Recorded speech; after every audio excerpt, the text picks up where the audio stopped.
Hey guys, Chrissy from Odenton, Maryland, founder of Recovery Rebel.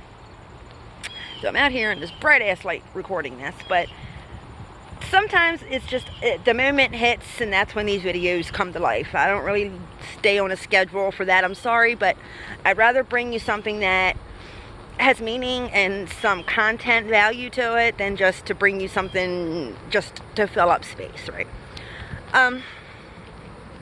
So there's that popular viral meme or whatever you call it going around. It says, asking what was the first time using like. Well, let me bring a face and some personal touch to that viral meme or meme, whatever. First time, I can't really recall. Because it was given to me and referred to as the happy pill. And it made me feel normal. In my brain, it brought me to a sense of, I feel good. I feel normal. Well, damn. And that happy pill, normalcy, that lasted a couple of months. But just one pill wasn't doing it anymore. I'm like, damn, I need to find a way to get more of these. And yes, it was Percocet. Back in the day, a 5 milligram Percocet did the job. So to me, a high felt normal. Then, I always dealt with different physical ailments and mental ailments. Some pains, aches, back problems, that just comes along my family line. But I always dealt with it with no medication. It was like I mentally convinced myself I needed these happy pills because my back was in just so much pain.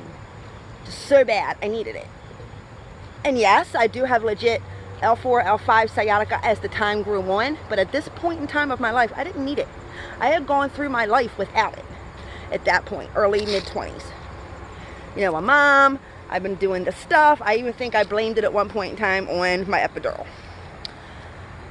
So for me, maybe a year or two of feeling normal on the happy pills that gave me energy and balanced me out and all the stuff, I felt good. I felt like a productive human being. Until the mass supply of them that I was able to get and coming into, and the doctor's scripts and all the stuff kind of stopped. It just stopped. It's like almost like I was becoming flagged. Oh my God, how could they do this to me? I'm in legitimate pain. I'm not like these other people out there trying to get it. And this was not a epidemic yet at this point, like mid-90s, late 90s. I think it was just really starting. That's when that shit went downhill, man. I was up in it and I was taking more, and then I went from taking them by mouth to up the nose, and like I was doing all the addict things, but I still really needed it. I convinced myself that I needed it. But for my back, and that's it, not to feed my addiction. I was not addicted. I was legitimately needing it for pain, right? This is what I was believing. No, full blown. My life was plummeting quickly. Couldn't keep a job, was losing the weight, couldn't keep a home, couldn't keep no money. My marriage at that time was crumbling. Oh, it was a mess. And that was it. There was no more good times. So for me, what was using like? It was a sense of normalcy for me for a hot minute. Brought my brain chemistry, I guess, balanced me out. Maybe I had a little bipolar. I do have a little bipolar, but I didn't know nothing about that then either. So downers just kind of leveled me. Would have been easier to go get on medication now, wouldn't it? The proper medication that did not self-medicate I wasn't self-medicating, but no, I didn't know nothing about that. Why didn't I? Because I didn't allow myself to know. I didn't tell nobody the other stuff. I didn't educate myself. I was young and I was stupid. And young and dumb took me down a path that I hope young and dumb don't take people down now. Because you know what? This shit went on relapse after relapse. Get clean and relapse. Clean and relapse. Clean and relapse. From the 5 milligrams to the 10 milligrams to the up and the up and the up. And then one wasn't doing it. Next thing you know, I'm doing 10 and 20 at a time. I'm sorry. Ridiculous amounts. Ridiculous, guys. but I wasn't getting high. I just wasn't getting high. Now, so many people said, why didn't you just stop it? Okay. Wish that was that easy. We wouldn't have problems, would we? Now I would withdraw. Because I would try not to do it, or I couldn't get it, or I didn't have the money. What happened? Cheaper to get a heroin, $10. $10 heroin pill lasted me a couple months. Next thing you know, 10, 20. Next thing you know, I'm up to a $200 to $300 to $400 to $500 a day in heroin. But I'm not shooting it. I'm just sniffing it. Was my justification. Goddamn, heroin is fucking heroin. I don't care how it's getting in your body. So, I finally, you know, all I can say is I wish I knew then what I know now. All those times I relapsed. Every single time. I was starting the fuck over again. I was through the rough stuff. I was through the hard stuff. I was now just dealing with the mental stuff. I was through the pain. I was through the withdrawals. I was through the sicknesses, the physical sickness, and then that mental kicked in like, hey, you can do one. Back to square one, back to feeling the pain, back to being ill, back to chasing the high, not wanting to feel the withdrawals again. So ran for years, and it was a vicious cycle. That's what using was for me. That's what getting high felt like to me. It felt like a never-ending fucking cycle. I was never high. I either got normal feeling, or sick. I was chasing nothing. I was chasing something that I was told I should be feeling. I was chasing something I knew I should be feeling, but I wasn't, and I couldn't. And there wasn't enough of any of those things of my drugs or choices out there to get me to it. Now I've got to remind myself in recovery, it's one fucked up, one time of using. And for me, it's not about losing clean time. You can build clean time back up. That's not what it's about for me. It's not about the disappointment of friends and family. It's about me never wanting to go through withdrawal again. I know I'm not going to get high. I know there's not enough drugs out there. It'll kill me first at this point if I ever went back to what I did. The shit that's in these drugs now would kill me the first time I tried it. I'm too scared of drugs today. But one fuck up would put me back chasing that high that I'm never going to get. It would put me back to that physical pain of the withdrawal. Let me tell you what. Push through that withdrawal, guys. Go through it. If you choose your recovery now, I don't care what means of recovery you need to do. I'll leave it at that. Y'all know my thoughts on it.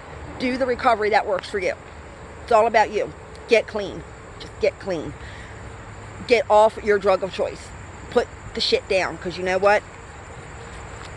Go through the pain of the withdrawal. Go through the ill of the withdrawal. Go through the sweats of the withdrawal. Go through the physical attributes of the withdrawal if you're actively using right now. And get through it and start changing your life. Put all those basics into play, the changes, the people, place, the things. Apply it. Work for it. Put all the efforts you put into chasing that high that maybe you never got into your recovery.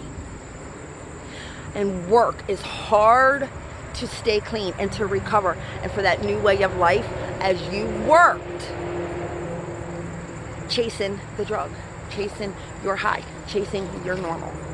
You never want to go back. Remember, always remember that withdrawal, that pain, everything you went through to get through it. Let that be that reminder to never go back out there. That's my reminder. That right there is enough to keep me from going back out.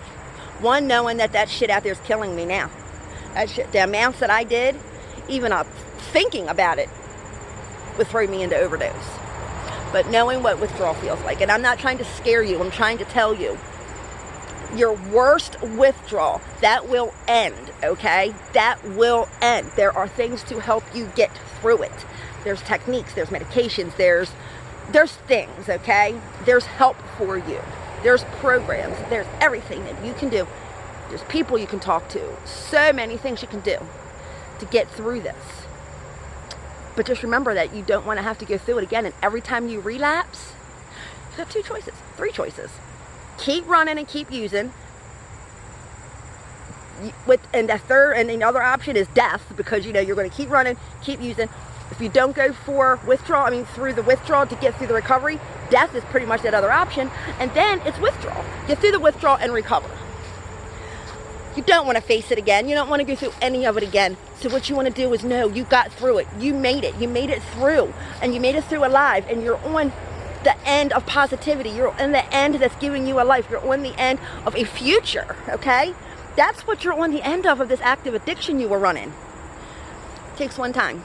I'm not shaming nobody. God knows chronic relapse are right here. What I'm saying to you is let that withdrawal that you dread and you feared be that reminder.